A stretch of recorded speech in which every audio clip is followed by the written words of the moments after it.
자, 이번에는요. 정치권 소식으로 넘어가 보겠습니다. 두 가지 주제가 준비되어 있습니다. 먼저 첫 번째 이슈입니다. 일단 제목을 한번 시청자분께서 좀 보세요. 뭐 이상한 단어들이 들어가 있습니다. 뭐 이런 동물 보셨어요? 머리가 두 개 달린 뱀이란 뜻이 되겠죠? 그리고 국회에서 얘기하는데 왜 정신감정 얘기가 나옵니까? 이게 어디 뭐 병원이나 이런 것도 아닌데요. 내용 보겠습니다. 민주당, 통합당과 한국당은 쌍두뱀이다. 쌍두뱀. 통상 뱀이 들어가면 이렇게 좋은 상황이 아니죠. 이게 묘사할 때.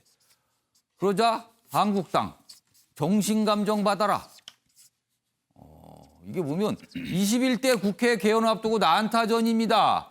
이해찬 더불어민주당 대표 이 얘기를 했어요. 쌍두뱀 교섭단체. 지금 미래한국당, 이게 미래통합당의 위성정당이죠. 이번에 비례의석만 19석 확보했는데 최근에 교섭단체도 갈 수도 있다. 이런 분위기가 나오고 있거든요. 그러자 이해찬 더불어민주당 대표가 교섭단체 되는 거 용납 못한다.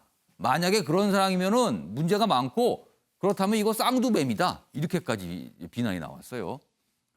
그러자 원유철 미래한국당 대표, 작은 정당이라고 여당이 무시하면 전국 도움이 안 된다. 이렇게 됐어요. 이거는요, 김태년 원내대표가 이 교섭단체 문제와 관련해서 약간 비판을 내놨거든요. 그렇다면 뭐 상임위원장 자리 이런 거 다 문제 생긴다. 막 이렇게 해서 비판하니까 한국당에서 정신감정 받아라. 이런 얘기가 나온 거예요. 지금요. 자, 그럼 이와 관련된 상황 영상으로 묶었습니다. 보시죠. 미래한국당은 자타가 공인한 미래통합당의 위성정당이며 총선 후 합당 약속 위에 표를 받은 것입니다. 미래통합당과 미래한국당은 뿌리가 같은 한 몸통입니다. 마치 하나의 먹이를 두고 머리끼리 아귀다툼하는 한 몸통 두 마리의 쌍두뱀처럼 상위원장 자리와 국고 보조금을 두고 다투고 있습니다.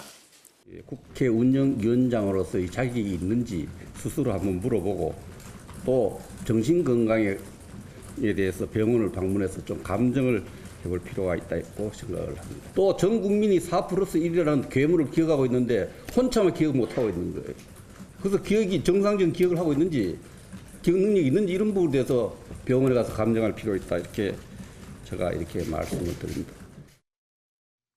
네, 백승주 의원의 저 발언은 김태년 민주당 원내대표의 어떤 비판, 지적에 대해서 저렇게 좀 반응을 보인 겁니다.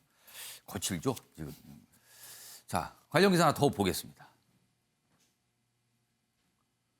독자 노선 펴는 원유철 미래한국당 대표.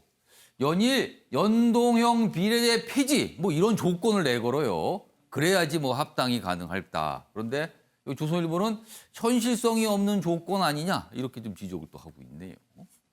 어떤 움직임들이 좀 있습니다. 자, 그럼요.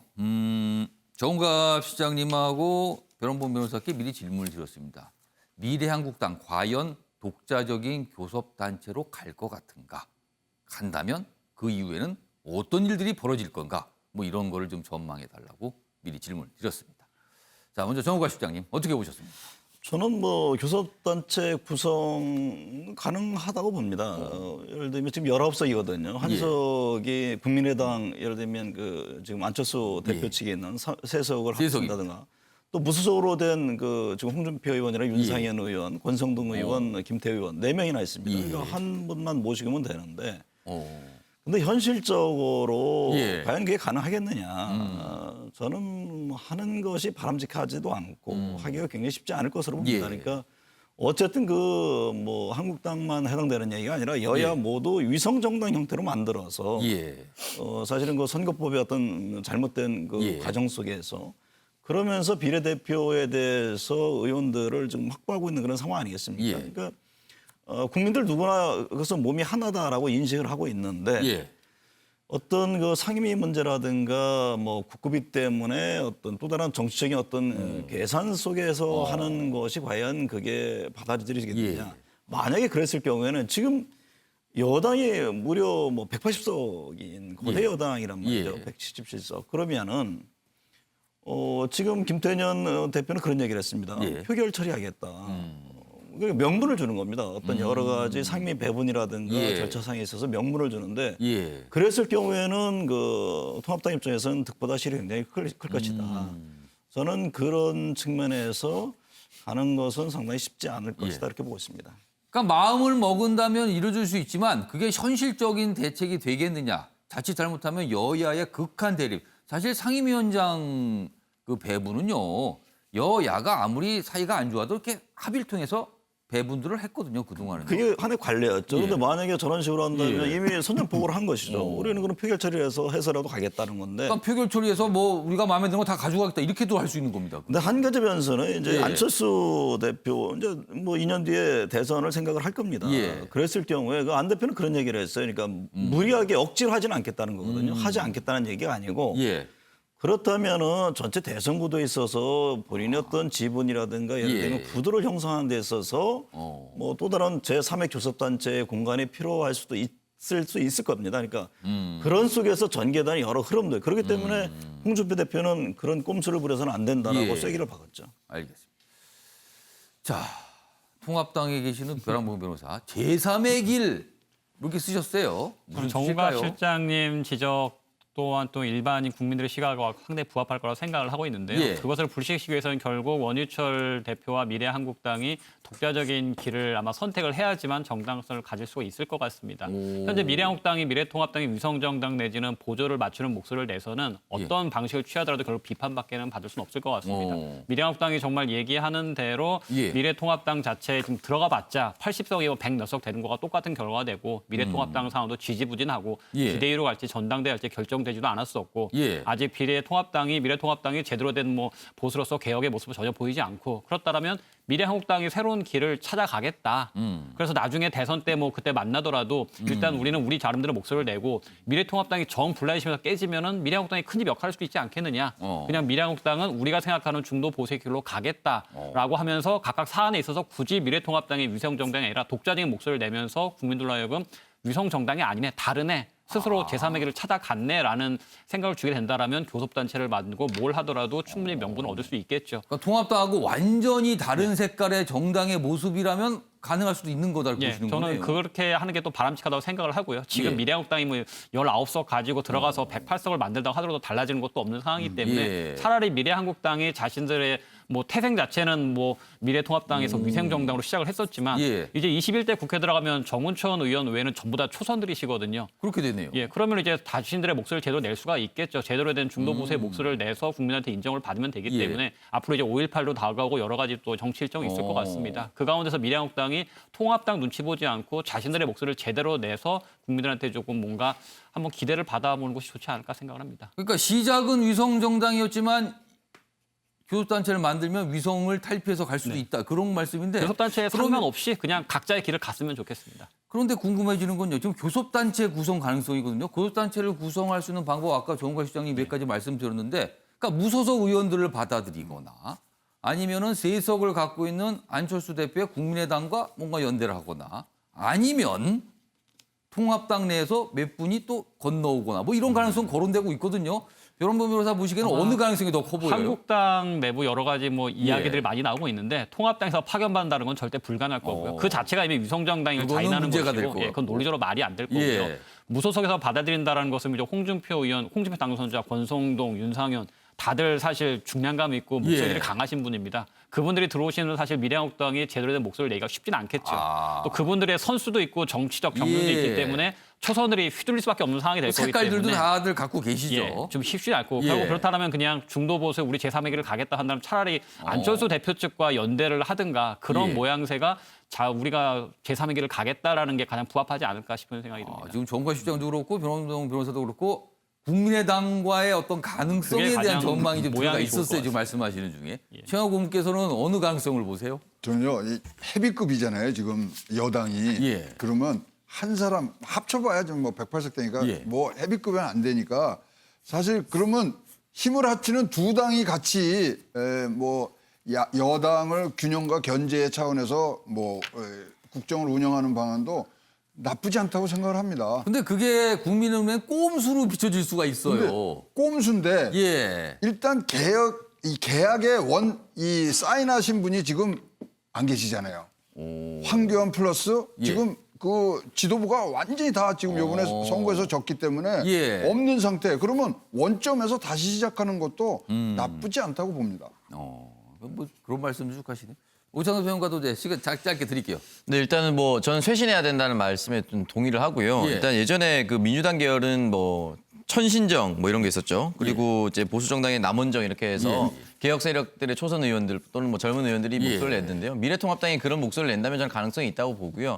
다만 지금 보수가 서로 대립하고 있는 사안마다 뚜렷한 메시지를 내야 됩니다. 이것이 전제라고 저는 생각해요. 예를 들어서 이제 뒤에 나올 이제 사전 투표 조작이라든지 예, 예. 이런 부분에 있어서 김무성 의원은 그건 아니다라고 얘기하지만 당론으로 정해진 건 아니거든요. 그래서 미래한국당 같은 경우 여기서 뚜렷한 메시지를 내서 그거 하지 마라. 아. 그러니까 보수가 서로 싸우고 있는 부분에 의해서 굉장히 뚜렷한 메시지를 내면서 이 뚜렷한 메시지가 국민들에게 다가가야 합니다. 그런 것이 있다면 저는 좀 충분히 가능성이 있고 그런 노선이나 어떤 네. 입장 표명, 그러니까 큰 집과는 다른 작은 집의 독자적인 무슨 주장과 입장이 있다면 네, 그 주장이 국민과 부합해야 되는 것이죠. 예. 그런 부분이 두세 개 정도만 나오더라도 국민들은 납득할 수 있다. 적어도 보수 지지자층은 예. 저는 납득할 수 있다고 생각합니다.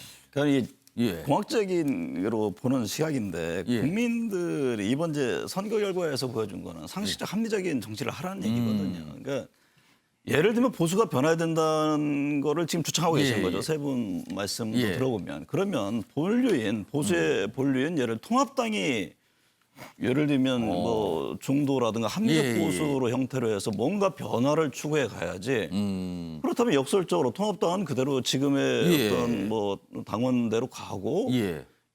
소리 말해서 이 비례당에서 뭔가 변화를 해가라는 주문인데 그 상황을 국민들이 과연 어떻게 보겠습니까? 그러니까 그게 이제 그것은- 여론이 어떻게 보는지가 관건인 거예요. 그거는 저는 예. 설정이 굉장히 어렵다고 보고 예. 차라리 그러면은 지금 뭐 미래한국당이 아주 보수의 극 오른쪽을 대변한다는 입장을 취한다. 예. 그리고 지금의 이제 통합당의 모습은 좀 더 어떤 변화되는 모습. 예. 이런 식으로 하면 뭐 공학상으로도 외연을 좀 확대하는 의미가 예. 있으리라 봅니다만 지금 이제 말씀하셨듯이 통합당은 그대로 그다음에 예. 이쪽 비례당이 예를 들면 중도 개혁 예. 그런 어떤 실천적 예. 보수 그것은 저는 국민들에게서는 전혀 바람직하지 않고 예. 받아들이기 굉장히 어려울 거라고 봅니다. 그리고 보수 전체 진영을 위해서도 저는 그거는 맞지 않은 선택이라고 봅니다. 오늘 네 분이 굉장히 다양한 말씀을 해주셨어요. 이게 어떻게 보면 미래한국당의 조언일 수도 있습니다. 지금요. 미래한국당에서 약간 책임 있는 자리에 있으신 분들 이 방송 들으셨으면은 그래도 참고를 할 수 있는 만한 여러 가지 조언들이 좀 있습니다. 시나리오도 좀 나오고 했습니다. 알겠습니다. 다음 주제로 가겠습니다. 보시죠. 민경욱 투표용지 구리서 유출했다. 선관위 탈취 사건 검찰 수사에 의뢰합니다. 민경욱 의원이 이제 선거 부정 뭐 이런 걸 얘기하면서 투표용지를 기자회견을 통해서 투표용지를 공개한 적이 있어요. 이게 비례 투표용지인데 그때 이게 뭐 사전 투표용지 그러면서 이런 게 발견이 됐는데 원래는 다른 지역에 있어야 될 게 다른 지역에 가서 발견됐다 뭐 이러면서 그런 걸 사전 투표 증거라고 주장을 했었는데 선관위가 그에 대해서 좀 알아본 뒤 어떤 입장을 냈는데 이렇습니다. 이게 이제 자녀 투표용지인데 본 투표용지랍니다. 6장이 사라졌다. 누군가 이거를 보관 중인데 탈출했다는 거예요, 지금. 입수 경위를 밝혀라. 오히려 지금 선관위는 민경욱 의원에 대해서 뭔가를 따져 묻고 있습니다. 일단 투개표 조작 의혹의 우려를 표명했습니다. 그러자 내 피를 뿌리겠다. 날 잡아가라. 그러니까 제대로 한번 파헤쳐 보자. 이렇게 다시 한번 주장을 한 거예요. 다음 기사 보겠습니다. 선관위 구리에서 투표용지 유출됐다. 민경욱은 입수 경위를 밝혀라. 중대범죄로 대검 수사 의뢰. 자녀 본투표용지 탈취로 추정하고 있습니다. 누군가가 이걸 빼돌렸는데 그게 다른 곳에 가 있었다는 거죠. 사전투표 부정선거 의혹에 반박을 했습니다. 이것도 지금 계속 뭔가 제기되고 있어요, 지금요. 이와 관련된 영상부터 좀 확인해 보겠습니다. 바로 여기 있습니다, 여러분. 이게 그날 무더기로 사전투표 용지, 투표함에서 발견된 이 아직도 번호가 붙어 있습니다. 이거는 조작의 증거입니다, 여러분. 그러니까 저렇게 주장을 하고 그리고 어제 선관위가 알아본 뒤 어제 밤 늦게 이제 입장이 나왔어요. 주영하 고문님, 네.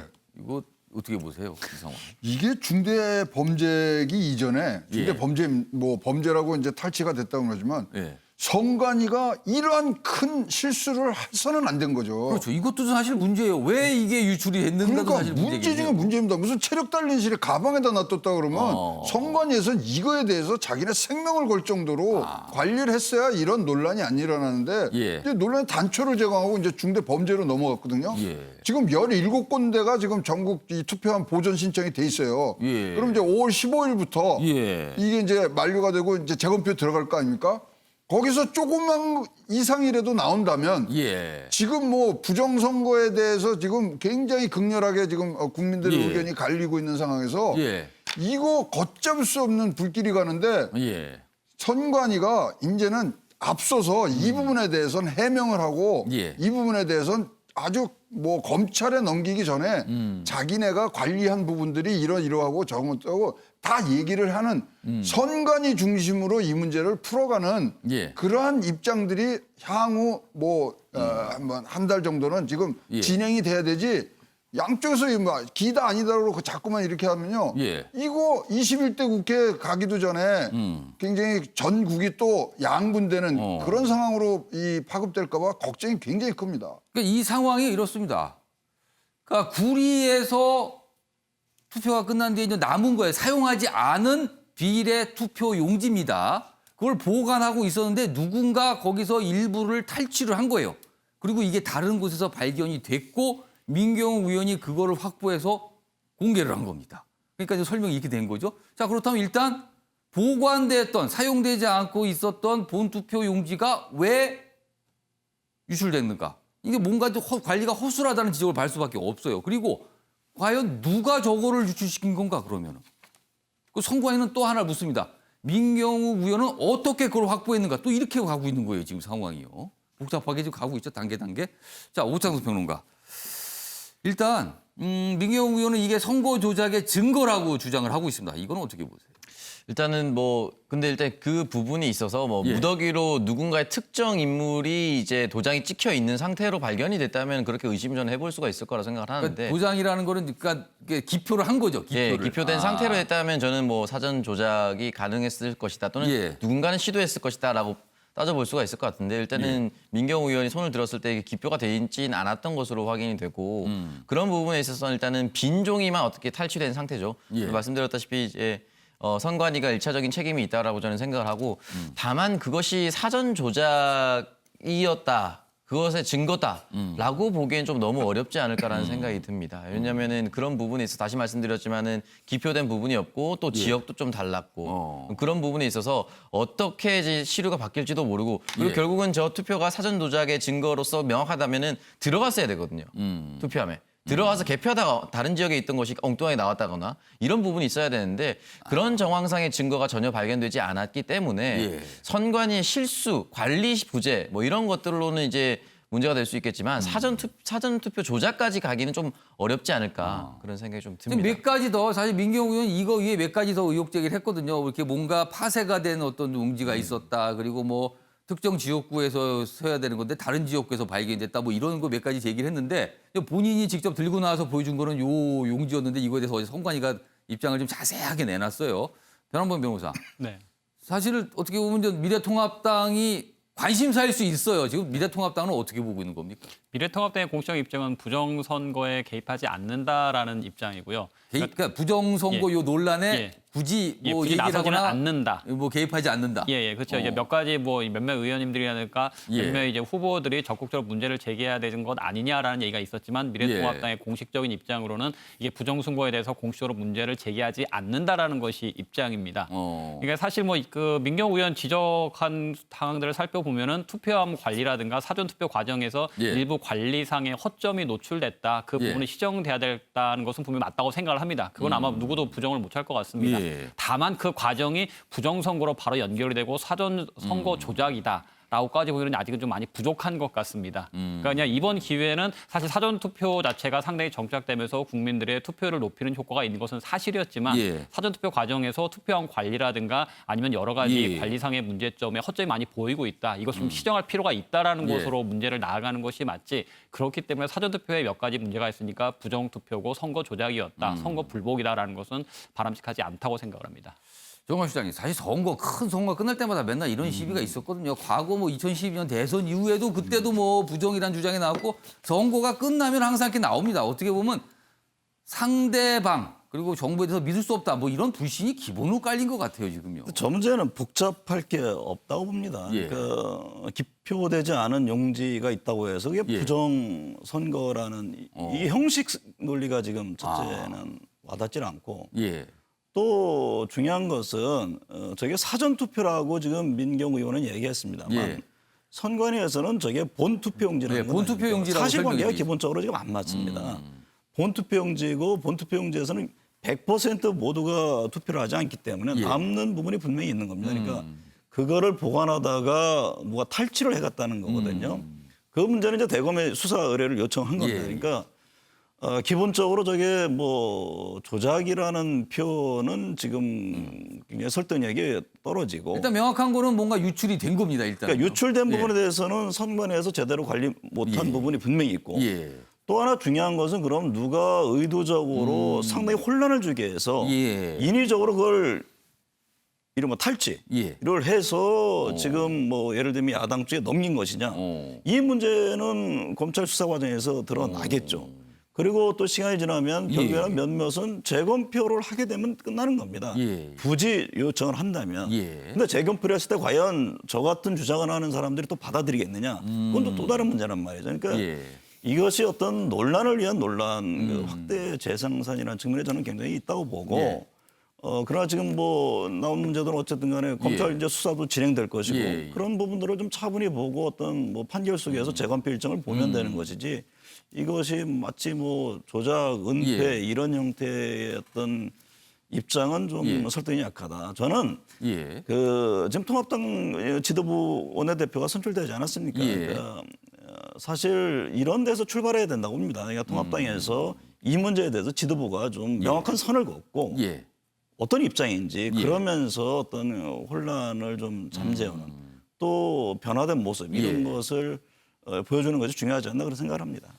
그러니까 이 본투표 용지 지금 저 선관위 설명입니다. 이 용지에 대해서도 이제 민경욱 의원이 의혹 제기를 했고요. 그리고 파쇄된 또 어떤 뭐 투표 용지 그리고 지역구 의원이 들어간 지역구 투표 관련 용지가 뭐 다른 곳에서 써야 될 게 다른 곳에 발견된다. 이런 것도 여러 가지 몇 가지 있는데 아마 이제 검찰 쪽에서 이제 그런 거 들여다 보겠죠. 이제 고발이 이루어지면요.